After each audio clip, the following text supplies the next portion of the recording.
Society for the school of medical technology ভবিষ্যতে নারীদের ক্ষমতায়ন করার জন্য উদ্বোধন করলেন দুর্গা শক্তি এবং দুর্গা সহায় নামে দুটি প্রকল্প। যেসব দুর্দশাগ্রস্ত মহিলারা এবং উপজাতীয় সম্প্রদায়ের মহিলারা টাকার অভাবে পড়াশোনা করে উঠতে পারেন না, তাদের ভবিষ্যৎকে আরও উজ্জ্বল করার জন্য এই অনন্য উদ্যোগ নিলেন এই সংস্থা। নার্সিং থেকে শুরু করে ফিজিওথেরাপি এছাড়াও বিভিন্ন ধরনের মেডিকেল সংক্রান্ত ক্লাস দেওয়ার সুবন্দোবস্ত করেছে এই সংস্থা। শুধুমাত্র পড়াশোনা শেখানো নয়, পড়াশোনার পাশাপাশি চাকরিরও সুযোগ আছে বলে জানান এই সংস্থার সেক্রেটারি। এর পাশাপাশি দারিদ্র্য সীমার নিচে বসবাসকারী এবং চিকিৎসায় সামর্থ্য না থাকা বার্ধক্যজনিত মহিলাদের জন্য সম্পূর্ণ স্বাস্থ্যসেবা প্রদানের উদ্যোগ নিয়ে দুর্গা সহায় নামে একটি প্রকল্প চালু করা হয়েছে। এই দুটি প্রকল্পের মূল লক্ষ্যবস্তুই হলো মহিলা, যার জন্য এই প্রকল্প দুটির নাম মা দুর্গার নামে রাখা হয়েছে। মূলত উমেন সেন্ট্রিক ট্রেনিংটাই আমরা করি এবং সেটা গভর্নমেন্ট পশ্চিমবঙ্গ সরকার এবং কেন্দ্র সরকারের আমরা বিভিন্ন ট্রেনিং স্পন্সার ট্রেনিং করেছি। প্লাস আমাদের এখানে যারা ধরুন নার্সিং ট্রেনিংয়ে মূলত মহিলারাই আসে।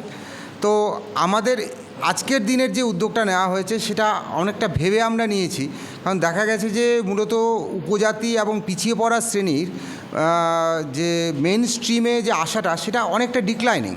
তো আমরা আজকের দিনে উদ্যোগ নিয়েছি যে এই শ্রেণীর লোককে আমাদেরকে আনতে হবে। তার জন্য আমরা এই দুর্গা শক্তি বলে এই প্রকল্পটার কথা ভাবছি, যেখানে আমরা দুর্গা শক্তি বলতে মহিলাদের শক্তির কথাই বলছি। শক্তিয়ায়ন তখনই সম্ভব যখন একজন লোককে আমরা রোজগার দিতে পারবো, এবং রোজগার দিতে পারলে তাকে আর কোনো কিছু দেওয়ার দরকার নেই।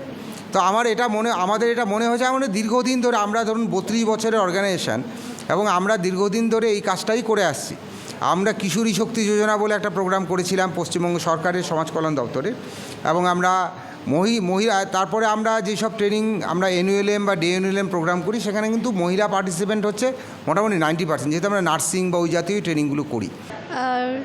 1 বছর ধরে 1 বছর কমপ্লিট হয়ে গেছে। হ্যাঁ, 4th সেমিস্টার। এখানে স্যাররা খুব হেল্পফুল। কিছু জিজ্ঞাসা করলে স্যার বলে দেন, মানে সেকেন্ড টাইম জিজ্ঞাসা করলেও স্যার বলে দেয়। ফার্স্ট টাইমে ভালো করে বোঝান, এবং আমাদের প্র্যাকটিক্যাল হয়, থিওরিক্যাল হয়, পেশেন্টরা আসে, আমরা পেশেন্ট দেখি, সব কিছুই শেখানো হয়। আমি শ্যামবাজার থেকে আসছি।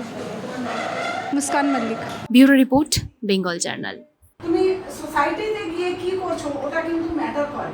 সবসময় ওই প্রফেশন নিয়ে চলবে না, মানে প্রফেশন তো মাস্ট, ইনকাম তো দরকার, সব কিছু শেখার পরে একটা মনিটারি ব্যাপার থাকে। বাট এটা মাইন্ডে রাখবে যে তোমরা যে কাজ করছো না ওটা সোসাইটির জন্য করছো, মানে সোসাইটির যাতে কিছু ভালো হয়।